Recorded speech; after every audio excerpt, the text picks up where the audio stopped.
Hey everyone, and welcome. So today we're diving into one of the biggest, most exciting decisions a company can possibly make, going global. But here's the thing, it's also one of the riskiest. How do you actually know if you're ready to take that leap? Well, that's exactly what we're going to unpack today using something called the Strategic Fit Framework. Taking your business to a new country, it's a huge gamble. It's this move that's absolutely filled with promise, but it is also packed with potential pitfalls. It's so much more than just pointing to a spot on the map and saying, let's go there. A lot of companies get this wrong, and believe me, the consequences can be massive. And here's the really stark reality check. Get this. More than half of all international expansions just fall short. They don't meet their goals. That number is just staggering, right? It means for every amazing success story we all hear about, there's at least one other company out there that's really struggling. So what on earth is the difference maker? Well, it's not bad luck. It isn't random chance. The real issue, more often than not, is this fundamental misalignment. It's what we call a lack of strategic fit. It means the company's core strengths just didn't line up with the on-the-ground realities of that new market. And this is exactly where this framework comes into play. You should think of it like a blueprint for success. What it does is it replaces those gut feelings, those hopeful guesses, with a systematic, structured process to figure out if an expansion actually makes sense before you pour millions of dollars into it. So, what is strategic fit, really? Well, simply put, it's a way to rigorously check the alignment between what your company does best, your core capabilities, and the unique environment of the market you're thinking about entering. It's all about finding that sweet spot, that perfect match.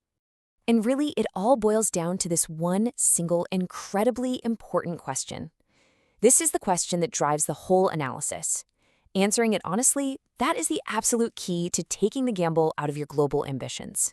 So let's break down how this framework actually helps you do that. So the whole framework is built on 4 essential pillars. You've got technology, which is kind of the engine of your business. Then there's market access, how you actually reach your customers.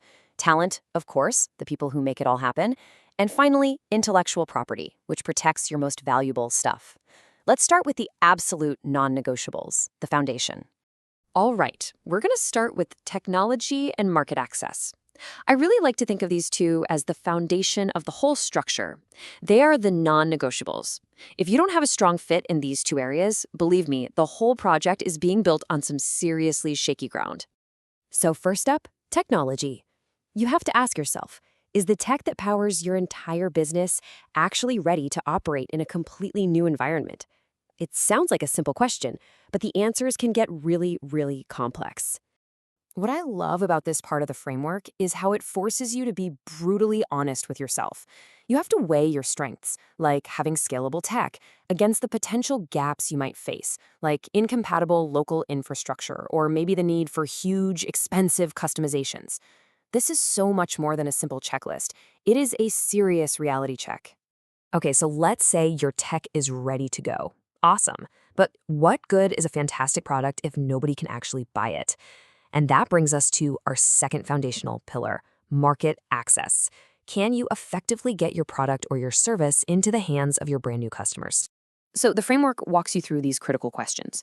Like, is there actual proven demand for what you sell? Or are you just kind of hoping there is? Are there reliable ways to distribute your product? And who exactly are you going to be up against? Ignoring these questions is just a classic recipe for disaster. All right, with a solid foundation in tech and market access, we can now move on to what I call the accelerants, talent and IP. And this is a really important idea. See, tech and market access, they get you in the game, but talent and IP, they are what lets you win it. These are the true accelerants that can turn a basic market entry into total market dominance. And here's the bottom line. Your expansion is going to live or die based on the people you have on the ground. It's all about human capital. So, do you have access to the right talent to actually execute your vision? And this is a perfect illustration of how deep this analysis really needs to go.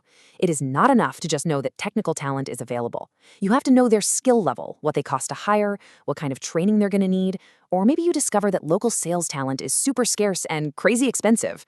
Well, that's a huge strategic challenge you need a plan for right now. And finally, we get to what might just be your company's most valuable asset of all, your intellectual property.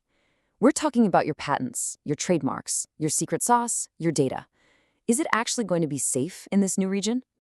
This is where the framework helps you assess the real risk. See, a country might have strong IP laws on the books, but if enforcement is weak, then those laws are pretty much meaningless. This analysis helps you see the gap between what's written down and what actually happens on the ground, so you can make a solid plan to protect yourself. Okay, so we have looked at all 4 pillars. We've identified our strengths, we've stared our gaps right in the face. Now it's time to bring it all together and turn all of that deep analysis into a clear, data-driven decision.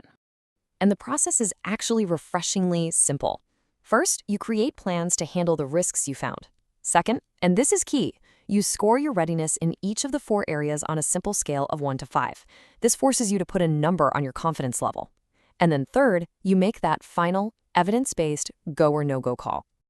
And this is kind of what it might look like in the end. A visual score like this is just incredibly powerful. You can see instantly, right? While your IP protection is excellent and your tech is strong, whoa, talent is a major red flag with a score of 2 out of 5. Now, this doesn't automatically mean it's a no-go, but it definitely means you need a very serious plan to address that talent gap. Then, those individual scores all roll up into one total readiness score. So, in this example, it's 14 out of a possible 20. This one number gives your leadership team a really clear, concise summary of a very complex analysis, and it makes that final decision so much more transparent for everyone. And honestly, this right here is the most important takeaway of this whole thing. The entire point of the Strategic Fit Framework is not to get a perfect score. No one does. The real goal is to achieve absolute clarity. Clarity on your strengths, clarity on your weaknesses, and crystal clear clarity on the risks you're about to take. That clarity is what transforms a wild gamble into a calculated strategy. So there you have it. The framework gives you this powerful blueprint for the what and the how of expansion. But it does leave one final crucial question on the table. You've analyzed your strategic fit, but have you analyzed if your company culture is ready for this journey? And that's something to think about.